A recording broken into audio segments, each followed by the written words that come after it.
नमस्कार, आप देख रहे हैं यश न्यूज। आज समाजवादी पार्टी के राष्ट्रीय अध्यक्ष अखिलेश यादव ने देश व प्रदेश की सरकार पर हमला बोलते हुए क्या कुछ नहीं कहा। आइए सुनवाते हैं एक खास रिपोर्ट। के पक्ष में उनका कोई सुझाव है, उन्हें कोई राय देनी है, या जमीन पर उन्हें लगता है कि ये बात कहने से ये बात नेतृत्व तक पहुंचाने में पार्टी का लाभ होगा, वो जानकारी वो सुझाव जरूर दे करके जाएं। तो बहुत सारे साथी अपना सुझाव भी दे के जा रहे हैं और हमें उम्मीद है कि आने वाले समय में उत्तर प्रदेश का परिणाम दूसरा होगा। परिणाम ऐसा होगा कि जिसमें भारतीय जनता पार्टी का उत्तर प्रदेश से सफाया होगा। कल महिलाओं की सुरक्षा की बात कही जाए, अभी तक की कहीं ना कहीं इंसाफ नहीं मिल पा रहा है महिलाओं को। ये महिलाओं की सुरक्षा की बात कर रहे हैं। एनसीआरबी के अगर हम आंकड़े देखें, उत्तर प्रदेश में सबसे ज्यादा असुरक्षित महिलाएं हैं। एनसीआरबी के अगर हम आंकड़े देखें तो जब से भारतीय जनता पार्टी की सरकार दिल्ली में आई है, 1 लाख किसानों ने आत्महत्या की है। अगर हम एनसीआरबी के आंकड़े देखें तो उत्तर प्रदेश कस्टोडियल डेथ में सबसे आगे बढ़ता हुआ नजर आ रहा है। सबसे ज्यादा बेरोजगारी यहाँ पर है, सबसे ज्यादा नौजवान निराश हुआ है। तो एनसीआरबी के अगर हम आंकड़े जाने और देखें तो उत्तर प्रदेश बहुत पीछे दिखाई देता है। सर, आपने जो पीडीए बनाया है, भारतीय जनता पार्टी लगातार इस बात का प्रचार कर रही है कि विकसित भारत बनेगा। क्या विकसित भारत किसानों की बिना आय बढ़े हो जाएगा? हमारे देश की अर्थव्यवस्था तभी बेहतर होगी जब हमारा किसान और गरीब खुशहाल होगा। बीजेपी के लोगों ने कहा कि किसान की आय दोगुनी करेंगे, लेकिन आज दिल्ली के 10 साल पूरे हो गए हैं और उत्तर प्रदेश की सरकार के लगभग 7 साल पूरे हो जाएंगे, लेकिन किसान की आय दोगुनी नहीं हुई है। नौजवान बड़े पैमाने पर बेरोजगार हुआ है, उसकी नौकरी छीनी गई है। इनकी सरकार में जो भी नौकरी मिल रही है वो अपमान से भरी नौकरी है। समाजवादी पार्टी इस बात को कहती है कि जब भी समाजवादियों को मौका मिलेगा, देश के और प्रदेश के नौजवानों को उनको सम्मान का रोजगार, सम्मान का नौकरी मिलने का काम हो। जो इन्वेस्टमेंट का सपना दिखाया था वो जमीन पर नहीं दिखाई दे रहा है। 40 लाख करोड़ का सपना दिखाया, एमओयू साइन हुए।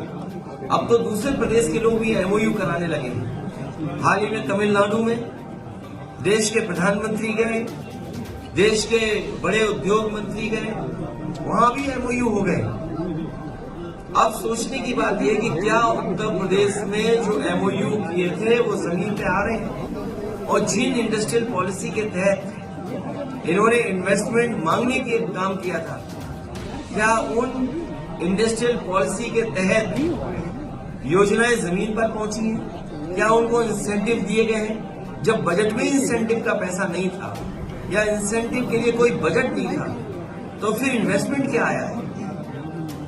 कानून व्यवस्था पूरी ध्वस्त हो चुकी है और उत्तर प्रदेश ने ऐसी लूट कभी नहीं देखी होगी।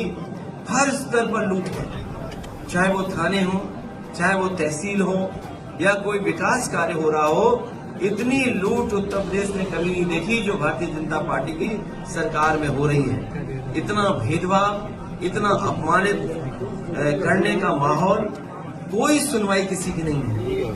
इसलिए आने वाले समय में ये हम सब लोग मिलकर के भारतीय जनता पार्टी को सबक सिखाने का काम करेंगे। ये उत्तर प्रदेश में समाजवादियों ने मेट्रो हर शहर में दी। लखनऊ की मेट्रो समाजवादियों की देन है, कानपुर की मेट्रो समाजवादियों की देन है, आगरा की मेट्रो समाजवादियों की देन है, दिल्ली से नोएडा जोड़ने वाली मेट्रो समाजवादियों की देन है, नोएडा से ग्रेटर नोएडा जोड़ने के लिए समाजवादियों की देन है। और हमें खुशी है इस बात की, आज मैं एक अखबार का कॉलम पढ़ रहा था जिसमें ये आंकड़े बताए गए हैं कि 2017 के बाद और अभी तक 8.4 करोड़ लोगों ने मेट्रो में सफर किया है। इतनी बड़ी उपलब्धि भारतीय जनता पार्टी की किसी योजना की नहीं होगी जो लखनऊ में समाजवादी पार्टी की सरकार में बनी थी मेट्रो, उसकी उपलब्धि दिखाई दे रही है। और मैं तो कहूंगा देर आए दुरुस्त आए। अब सरकार ने फैसला लिया है कि अगले फेज की भी मेट्रो बनेगी। न केवल मेट्रो बल्कि उत्तर प्रदेश में जो आज बिजली मिल रही है वो भी समाजवादियों की देन है। निवेली लिग्नाइट जो बड़ा प्लांट बन रहा है बिजली का, वो समाजवादी पार्टी की देन है। ललितपुर में 3x660 super critical thermal plant जो लगा है प्राइवेट, वो समाजवादियों की देन है। कानपुर में पनकी में जो 1x660 super critical thermal plant लगने जा रहा है, वो समाजवादियों की देन है। एटा में 3x660 super critical thermal plant जो लगने जा रहा है, और लग गए होते ये कारखाने, अगर बीजेपी ने ध्यान दिया होता तो उत्तर प्रदेश को 24 घंटे और सस्ती बिजली उपलब्ध हो गई होती। लेकिन सरकार ने अभी तक कोई कारखाना जो पहले लगना शुरू हुआ था अभी तक पूरा नहीं किया है।